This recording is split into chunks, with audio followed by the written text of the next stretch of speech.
keynote address by Charles Sanford at the 2007 Project 2019 Annual Conference, a tribute to Mileka Aljuwani, Part 2 of 2. Family. And finally, here is part of the tribute that I delivered at Mileka's funeral. The French author Victor Hugo is credited with having said that there is nothing more powerful than an idea whose time has come. Needless to say, when I envisioned Project 2019 in 1998, I was absolutely convinced that it was an idea whose time had come. 3 years later, after I had written the book, established the Project 2019 website, spent most of my money and all of my time, and had not convinced Black America that we could close the educational gap by the year 2019, I could not help but wonder if Project 2019 was indeed a powerful idea whose time had come. It was about that time that I got an email from some woman in Milwaukee named Mileka Aljuwani, who had run across the Project 2019 website while surfing the net. I don't remember her exact words, but they were typical of thousands of positive emails and verbal comments that I have received regarding Project 2019. Mileka and I exchanged a couple more emails, and as I always do, I invited her to join the movement. I was not shocked that I did not hear back from her. You might be surprised how many times people have said Project 2019 is a great idea, or Project 2019 is just what Black Americans need, or Project 2019 will truly make a difference in the future of Black America, with these comments being followed by, I wish you a lot of luck in making it happen. Of course, this was not how the story of Mileka Aljuwani and Project 2019 ended. It took about a year, but I did hear back from her. This time I do remember what she said. She said that in spite of anything and everything else that was going on in her very busy life, she could not get Project 2019 out of her head.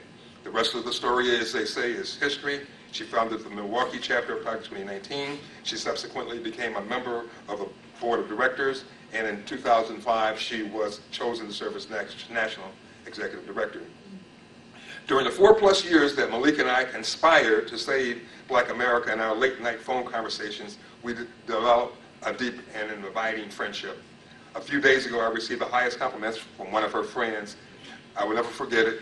She said that Mileka had told her that she considered me to be like another one of her big brothers.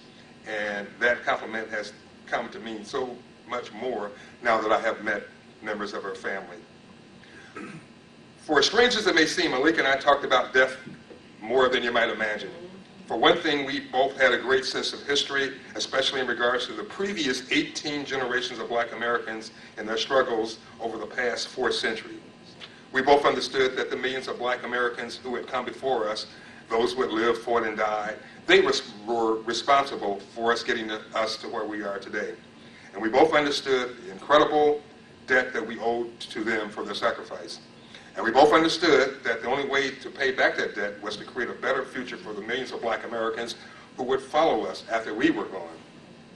And of course, because of the challenge of Project 2019, that is to reach educational parity by the year 2019, there was a reality that we might not be around to see the results of our labor. The standing joke was that in the year 2019, Mileka would roll me out onto the stage in a wheelchair, push me over to the side, and she would make this speech congratulating Black America for having accomplished the task that people had the audacity to say that Black America could not accomplish. Let me tell you very quickly about the promise that I made with Mileka. I talked to her last on a Saturday night and again that Sunday morning. Later in the day, I received a call telling me that she had been taken to the hospital. By Monday morning, she had lapsed into a low-level coma, and she passed the following Sunday, never having regained consciousness. The last time I saw Mileka was that Friday, 2 days before her death. I'm sure that at least some of you have gone through the very sad and painful experience of holding someone's hand and comforting them as they approach their last days or the last hours of life. So what do you say to them? Well, in my case, I talked to Mileka about Project 2019, about things we had done, things we planned to do, things we needed to do. After a couple of hours, I bent over, kissed Mileka on the cheek, and I whispered the following promise: don't worry, we're going to be all right. And then I said it again: I promise we're going to be all right.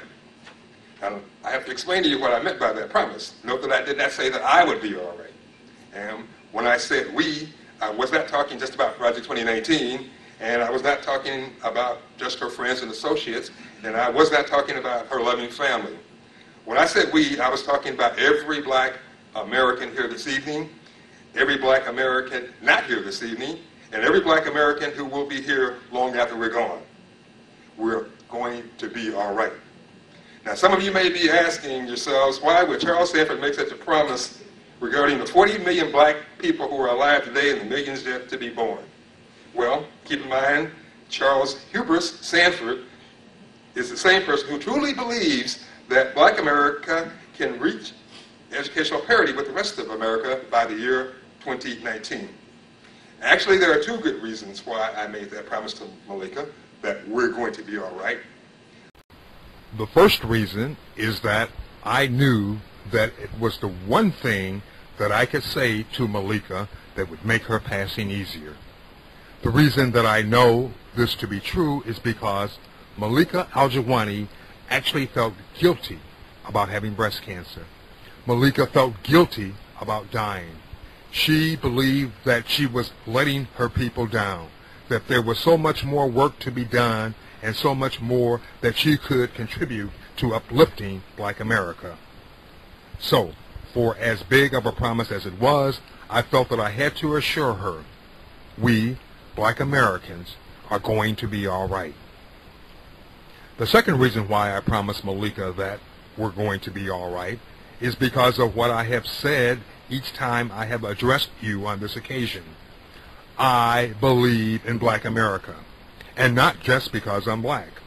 I believe in Black America because I understand in my head and in my heart the pain, the suffering, the degradation that the first 12 generations of Black Americans had to endure during 246 years of slavery.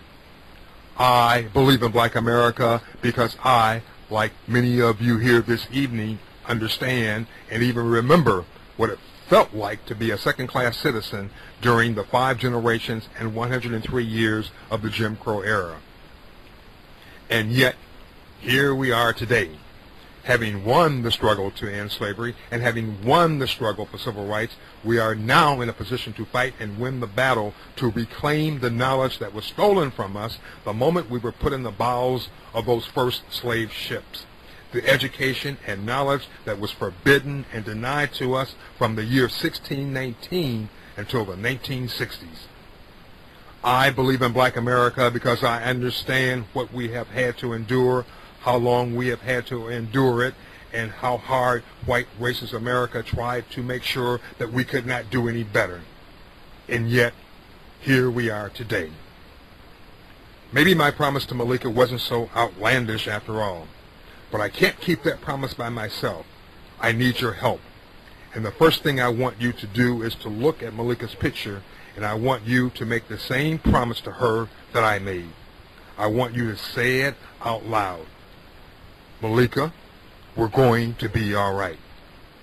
One more time.